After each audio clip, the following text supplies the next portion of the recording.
Hello, this is Cosmic Spectrum. Welcome to my art studio. And thank you so much to Squarespace for sponsoring this video. So today I have something special for you guys.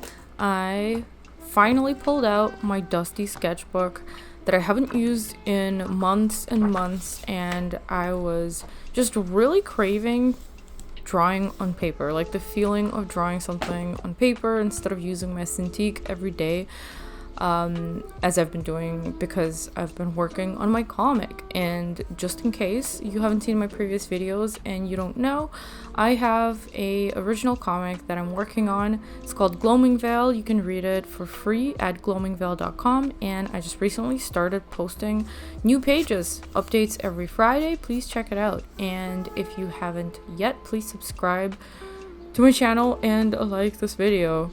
I don't typically say that, but I think I kind of have to at this point because YouTube has not been kind to me for the past year or so. Anyways, this video is basically the entire process of this page where I spontaneously pulled out the sketchbook and decided to just have a little relaxing session. And I was so pleasantly surprised by how nice it feels to actually draw on paper. Like, it's crazy how I often switch between mediums and I tend to completely forget what it feels like to do one or the other if I switch for a long enough period of time. And I think this has been one of the longer periods of time in which I didn't draw anything on paper basically at all whatsoever. Even when I was in the stage where I was sketching a lot of stuff and working on the comic, I was doing all my warm-ups on the computer as well, like using the Cintiq and using Photoshop. And so I've completely forgotten how really physiologically relaxing it is to just sit at a desk without looking at a screen and just draw from my head whatever comes to mind without, you know, like spending a lot of time looking for references or having to accomplish something in particular, like is always the case when drawing comics, which is something I do enjoy, but I sometimes forget how nice it is to just draw something for no apparent reason whatsoever. So for the subject matter of this sketchbook page, it's actually one of my characters. So her name is Callie, and she does appear in the first chapter of my comic, which is what I spent the last couple of months, the last few months working on. And so basically she's not like a major character or anything. She's one of the secondary background characters that will appear now and again, but she doesn't have like a major role to play in the story. Sorry to those of you who actually like her. Unfortunately, can't dedicate the same amount of attention to everyone.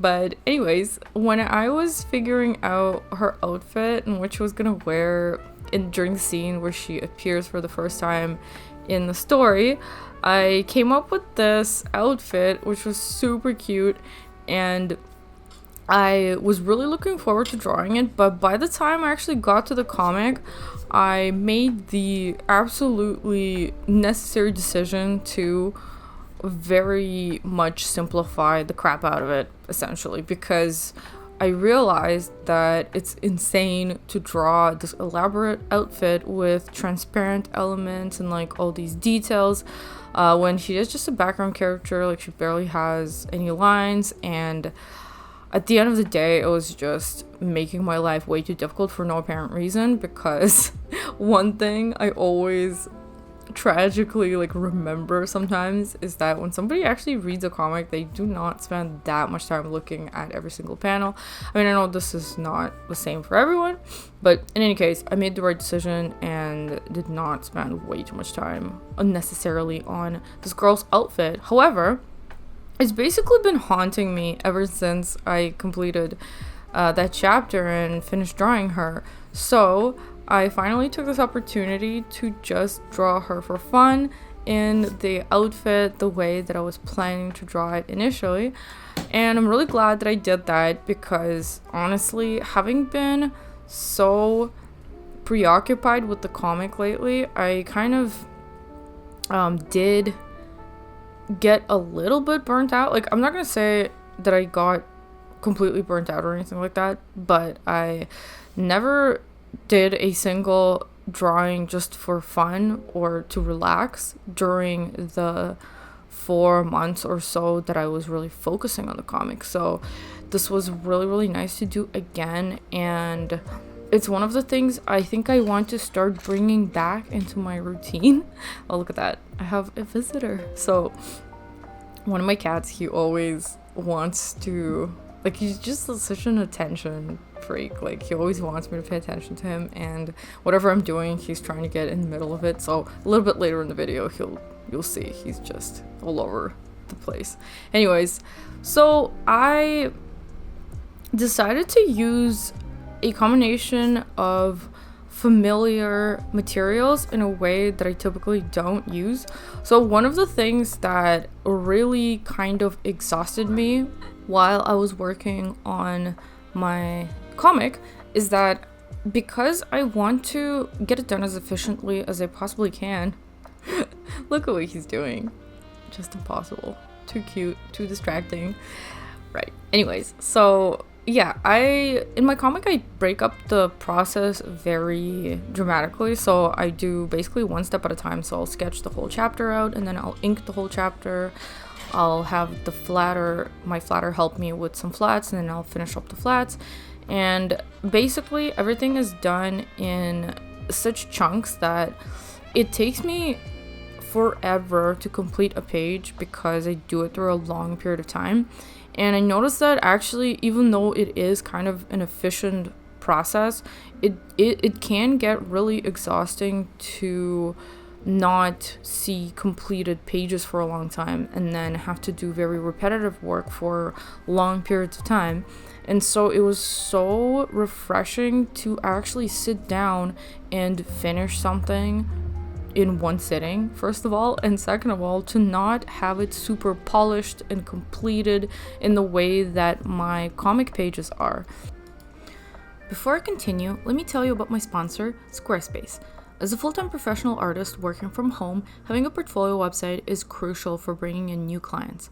Social media definitely plays a part, but it is not a sufficient replacement for a portfolio website, because having to post frequently can really stand in the way of curating a proper gallery that is a good representation of my work. And so as a solution, I've been using Squarespace for years in order to show my work to potential clients. The galleries are super easy to set up and organize, and it only takes minutes to update when I have something new.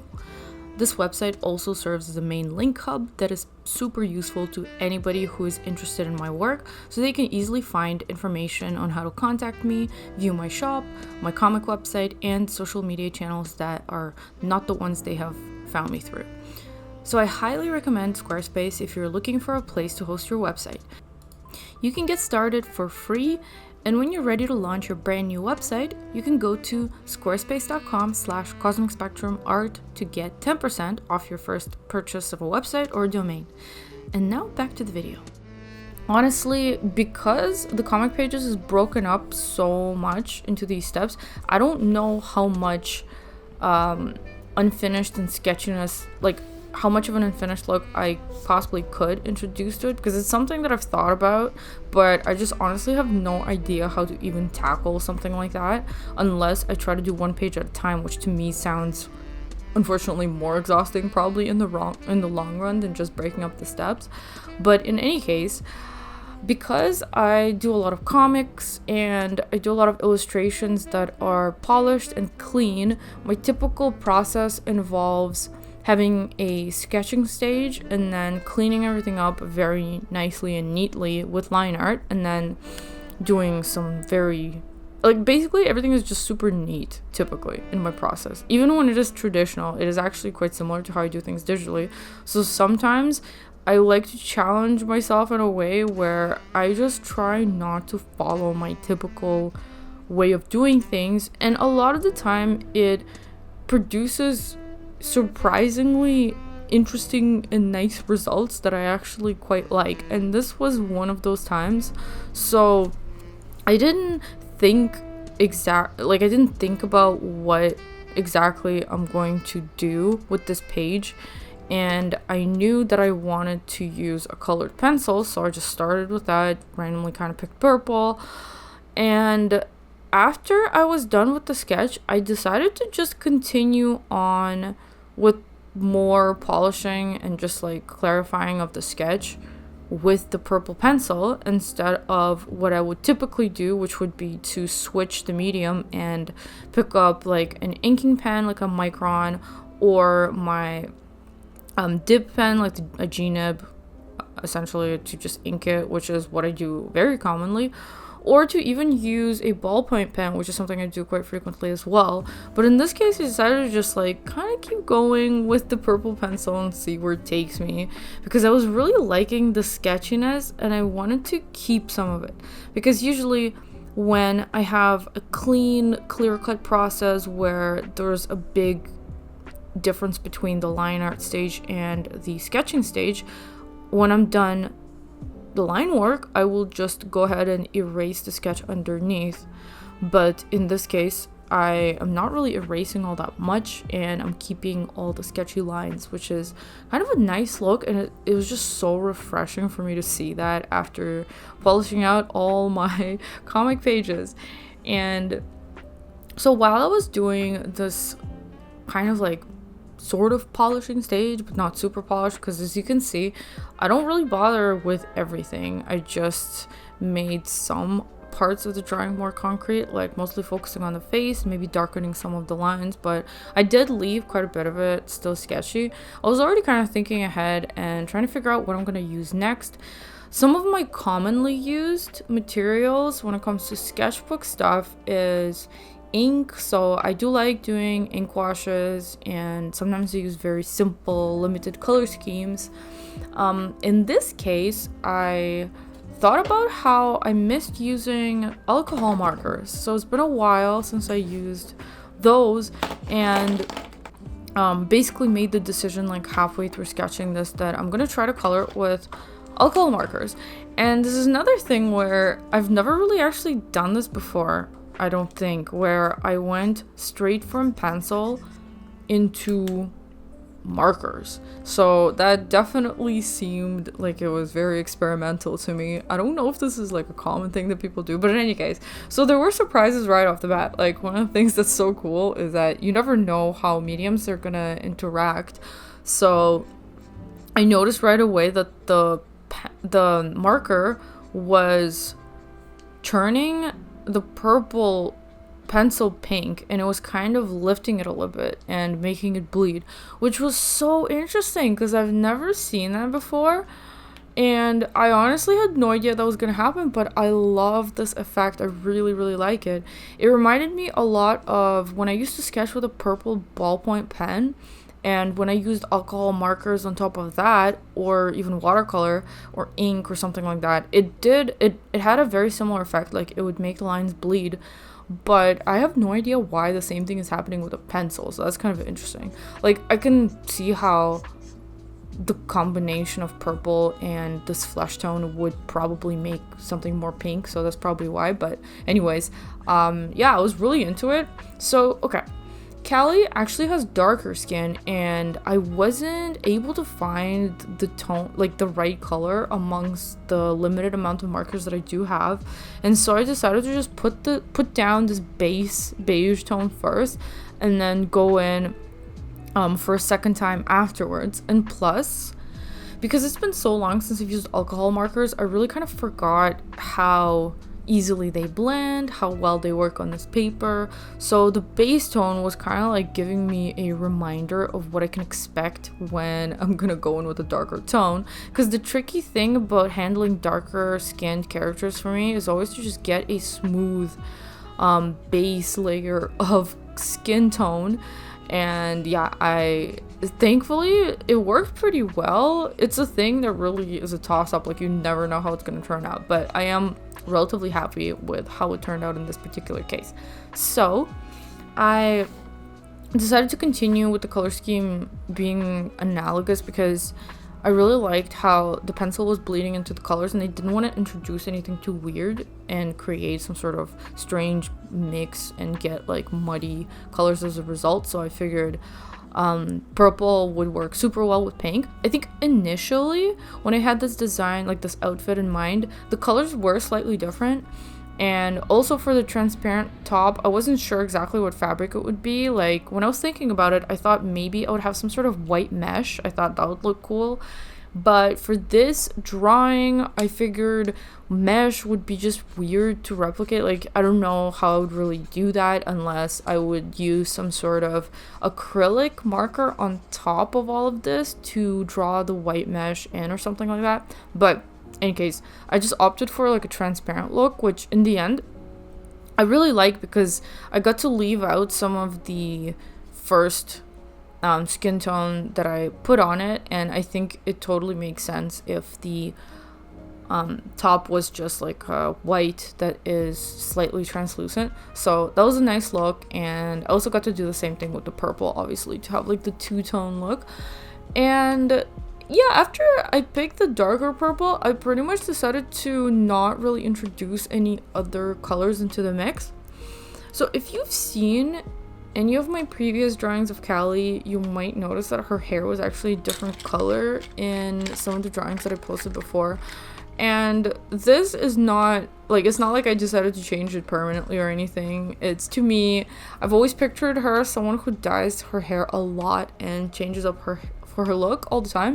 So when I was drawing the pages in the comic in which she appeared, to me, her initial blue and yellow color gradient on her hair was too striking for those pages. Like, she would have stood out a little bit too much, and there was no reason to drive that much attention to her in that scene because it just wasn't that important. So I decided to switch up her color scheme and give her this nice pink to yellow gradient, and I really loved how it looks, especially with her skin tone. Which is actually supposed to be a little bit darker than this, but unfortunately I could not get, like, I could not find a marker in my collection that would properly do her justice, and I really didn't want to like mess it up at this point because I was already scared to go in with the second layer, and it worked out okay, so I just left it. Hopefully I will be able to update my marker collection and actually be able to like make her skin tone a proper color, but you know, it's one of those things, like, it always changes every time, and I can only really get it accurately when I'm doing it digitally, so something I have to live with for the time being.